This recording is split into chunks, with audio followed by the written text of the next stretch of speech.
ഒരുപാട് ദിവസം റിലീസിംഗ് നിശ്ചയിച്ചതിന് ശേഷം പെട്ടിയിൽ ഇരുന്നിട്ട് തിയേറ്ററിലെത്തിയപ്പോൾ നിർമ്മാതാക്കളുടെ പെട്ടി നിറച്ച ചിത്രം. അപ്പോഴാണ് അറിയുന്നത് അവൻ ബധിരനും മൂകനുമാണെന്ന്. പഞ്ചാബികളും മലയാളികളും തമ്മിലുള്ള ഹൃദയബന്ധം ചേർത്ത് വെച്ചാണ് പഞ്ചാബി ഹൗസ് എന്ന സിനിമയുടെ കഥയും തിരക്കഥയുമൊക്കെ റാഫി മക്കാർട്ടിനും തയ്യാറാക്കിയത്.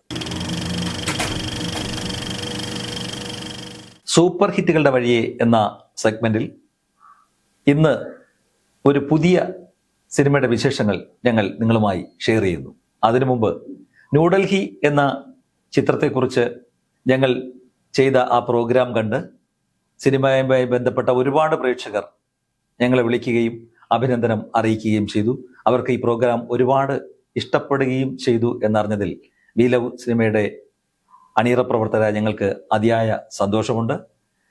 ഞങ്ങൾ ഒരു പുതിയ സിനിമ, ഇത്തവണ തിയേറ്ററുകളിൽ ചിരിയുടെ മാലപ്പടക്കം തീർത്ത ഒരു ചിത്രം, പഞ്ചാബി ഹൗസ്. ആ സിനിമ, അതിൻ്റെ കഥയുണ്ടായത്, ആ സിനിമയുമായി ബന്ധപ്പെട്ട രസകരമായ സംഭവങ്ങൾ, അതിലെ നടീനടന്മാരെ കുറിച്ചുള്ള ആ വിശേഷങ്ങൾ, അതിൻ്റെ പിന്നാമ്പുറ കഥകൾ ഒക്കെയാണ് ഇന്ന് ഈ സെഗ്മെന്റിലൂടെ നിങ്ങളുമായി പങ്കുവയ്ക്കുന്നത്. ഏവർക്കും ഒരിക്കൽ കൂടി സ്വാഗതം. പഞ്ചാബി ഹൗസ് ഓണച്ചിത്രമായി റിലീസ് നിശ്ചയിച്ച ചിത്രം.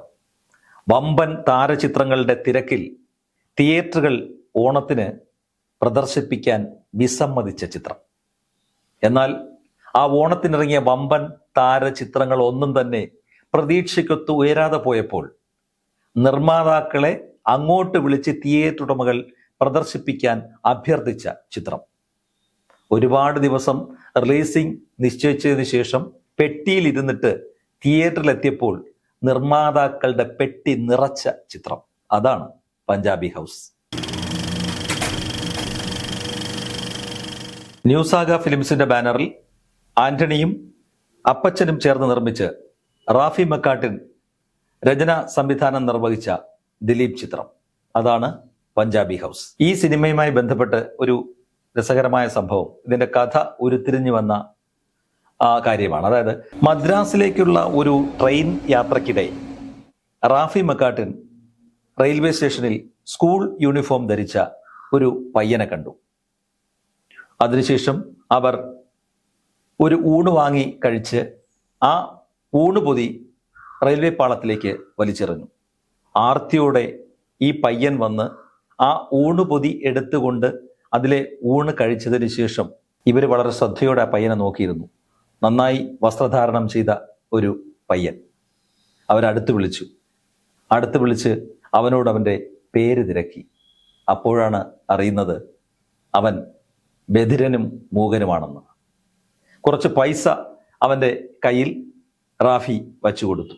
അതും വാങ്ങി അവരെ പിന്തിരിഞ്ഞു നോക്കി നടന്നകലുന്ന ആ പയ്യന്റെ മുഖമായിരുന്നു അപ്പോൾ റാഫിയുടെയും മക്കാർട്ടിന്റെയും മനസ്സിൽ. ഇവർ മദ്രാസിലേക്കുള്ള ട്രെയിൻ യാത്ര തുടർന്നു. ട്രെയിൻ വിട്ടപ്പോഴും ആ നന്നായി വസ്ത്രം ധരിച്ച ആ പയ്യൻ ആയിരുന്നു ഇവരുടെ രണ്ടുപേരുടെയും മനസ്സിൽ. കുറേ നേരത്തെ യാത്രയ്ക്ക് ശേഷം മക്കാർട്ടിൻ റാഫിയോട് ചോദിച്ചു, അവൻ ഊമയല്ലെങ്കിലോ? റാഫി പറഞ്ഞു, സാധ്യതയുണ്ട്. പഞ്ചാബി ഹൗസിലെ ദിലീപിന്റെ ഊമ കഥാപാത്രം അതിൻ്റെ തുടക്കം അവിടെയാണ്. പിന്നീട് അവർ ഈ കഥയുമായി ബന്ധപ്പെട്ട് കുറേ അന്വേഷണങ്ങൾ നടത്തി. കൊച്ചിയിൽ കുറേ സിഖുകാർ താമസിക്കുന്നുണ്ട്. അവർക്ക് അവിടെ ബിസിനസ്സാണ്. അവരിൽ ചിലരെ റാഫിക്കും മക്കാർട്ടിനും ഒക്കെ അറിയാം. അങ്ങനെ അവർ തീരുമാനിച്ചു, എങ്കിൽ ഈ സിനിമയുടെ കഥാപാത്രങ്ങൾ സിഖുകാരായാലോ. അങ്ങനെയാണ് പഞ്ചാബി ഹൗസിലെ കഥാപാത്രങ്ങൾ സിഖുകാരായി മാറുന്നത്. പക്ഷെ ഈ സിഖുകാരെ കുറിച്ച് പൊതുവെ ഒരു ധാരണയുണ്ട്. അപരിചിതരോട് അത്ര വേഗം ഇവർ അടുക്കില്ല. അടുത്താലോ അവരെ സ്നേഹം കൊണ്ട് വീർപ്പ് മുട്ടിക്കും. അത്തരത്തിലുള്ളവരാണ് പഞ്ചാബികൾ. അങ്ങനെ ആ പഞ്ചാബികളും മലയാളികളും തമ്മിലുള്ള ഹൃദയബന്ധം ചേർത്ത് വെച്ചാണ് പഞ്ചാബി ഹൗസ് എന്ന സിനിമയുടെ കഥയും തിരക്കഥയുമൊക്കെ റാഫി മക്കാർട്ടിനും തയ്യാറാക്കിയത്. മലയാളി ഹൃദയപൂർവ്വം സ്വീകരിച്ച പഞ്ചാബി ഹൗസ് ജനപ്രിയ നായകന്റെ ഇരിപ്പിടത്തിലേക്കുള്ള ദിലീപിന്റെ ആദ്യ ചുവടുവയ്പായി. പഞ്ചാബി ഹൗസിന്റെ തിരക്കഥ എഴുതുന്നതിന് മുൻപ് റാഫി മക്കാർട്ടിനും പഞ്ചാബികളെ കുറിച്ചുള്ള പല പുസ്തകങ്ങളും തേടിപ്പിടിച്ച് വായിച്ചു. സിഖുകാരെ കുറിച്ചുള്ള കുറെ സംശയങ്ങൾ അവശേഷിച്ചതിനാൽ കൊച്ചിയിൽ ബിസിനസ് നടത്തുന്ന സുഹീൽ സിംഗ് എന്ന പഞ്ചാബിയുമായി റാഫി മക്കാട്ടിൻ ബന്ധപ്പെട്ടു.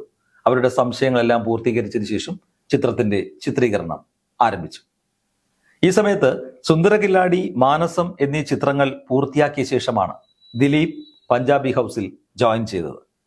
ലൊക്കേഷനിലേക്ക് വരും വഴി ഒരു രസകരമായ സംഭവം ദിലീപ് പറയുന്നത്, പഞ്ചാബി ഹൗസിലേക്ക് എത്തിയത് തന്നെ കുറെ മരുന്നുമായിട്ടാണ്. കാരണം ദിലീപ് വരുന്ന വഴി സ്കൂട്ടറും അദ്ദേഹത്തിന്റെ കാറും തമ്മിലിടിച്ച് ദിലീപിന്റെ തോളലിന് പരിക്ക് പറ്റുകയും അദ്ദേഹം ഒരു ഡിസ്പെൻസറി പോയി പുരട്ടാനുള്ള കുഴമ്പും മെഡിസിൻസും ഒക്കെ ആയിട്ടാണ് ലൊക്കേഷനിലേക്ക് വന്നെത്തിയത്. ദിലീപ് പഞ്ചാബി ഹൗസിൽ ഊമയായി അഭിനയിക്കുകയായിരുന്നുവെങ്കിൽ മോഹിനിയുടേത് തികച്ചും ഊമ കഥാപാത്രമായിരുന്നു. അപ്പൊ ഊമകളുടെ മാനറിസം പഠിക്കുന്നതിന് വേണ്ടി ഈ ചേഷ്ടകളൊക്കെ പഠിപ്പിക്കാൻ സെറ്റിൽ ആളെ ഏർപ്പെടുത്തിയിരുന്നെങ്കിലും ഇതൊക്കെ മനപ്പാഠമായിരുന്നു മോഹിനിക്ക്. കൂട്ടുകാരിയായി അഭിനയിച്ച നീനാക്കുറുപ്പിന് പോലും ഇതൊക്കെ പഠിപ്പിച്ചു കൊടുത്തത് മോഹിനിയായിരുന്നു. ദിലീപ് അവതരിപ്പിച്ച ഉണ്ണി എന്ന ഊമ കഥാപാത്രത്തെ സ്കൂളിൽ ചേർക്കുന്നതും സ്കൂളിലെ ചില കോമഡികളും പാട്ടുകളും ഒക്കെ സ്ക്രിപ്റ്റിൽ പ്ലാൻ ചെയ്തിരുന്നു.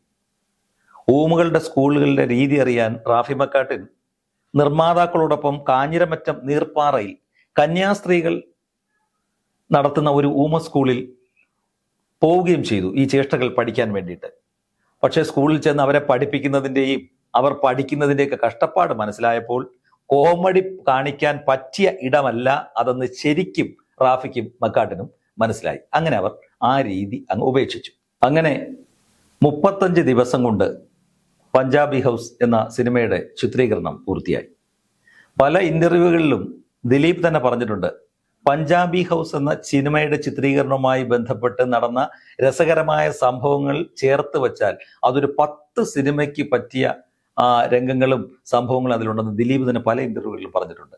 അങ്ങനെ ലാബ് വർക്കുകളൊക്കെ പൂർത്തിയാക്കി.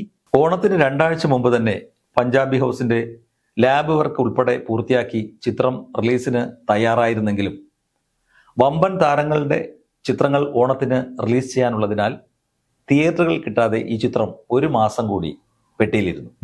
പിന്നീട് താരചിത്രങ്ങൾക്ക് വേണ്ടത്ര വിജയം കൈവരിക്കാനാവാത്തതിനാൽ നിർമ്മാതാക്കളെ തിയേറ്റർ ഉടമകൾ അങ്ങോട്ട് വിളിച്ച് അഭ്യർത്ഥിച്ചു ചിത്രം റിലീസ് ചെയ്യണമെന്ന്.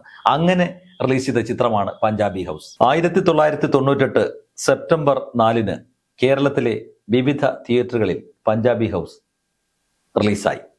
ദിലീപിനൊപ്പം ലാൽ, മോഹിനി, ജോമോൾ, ജനാർദ്ദനൻ, കൊച്ചിൻ ഹനീഫ, മച്ചാൻ വർഗീസ്, ഹരിശ്രീ അശോകൻ, നീനാക്കുറുപ്പ് എന്നിവരാണ് സഹതാരങ്ങളായി അഭിനയിച്ചത്. ചിത്രം റിലീസായെങ്കിലും നൂൺ ഷോയ്ക്ക് തീരെ ആള് കുറവായിരുന്നു. മാറ്റിനി അല്പം കൂടി മെച്ചപ്പെട്ടു. ഫസ്റ്റ് ഷോ ഹൗസ്ഫുള്ളായി. സെക്കൻഡ് ഷോ മുതൽ ചിരിയുടെ മാലപ്പടക്കം തീർത്ത് തിയേറ്ററുകൾ ജനസാഗരമായി. അതാണ് പഞ്ചാബി ഹൗസ് എന്ന ചിത്രത്തിന്റെ ചരിത്ര വിജയം. ചരിത്ര വിജയത്തോടൊപ്പം അത് ദിലീപ് എന്ന നടന്റെ ജനപ്രിയ നായകനിലേക്കുള്ള കാൽവയ്പും കൂടിയായിരുന്നു ഈ ചിത്രം. മറ്റൊരു ചിത്രത്തിന്റെ വിശേഷങ്ങളുമായി അടുത്ത എപ്പിസോഡിൽ വീണ്ടും കാണാം. അതുവരെ ഗുഡ് ബൈ.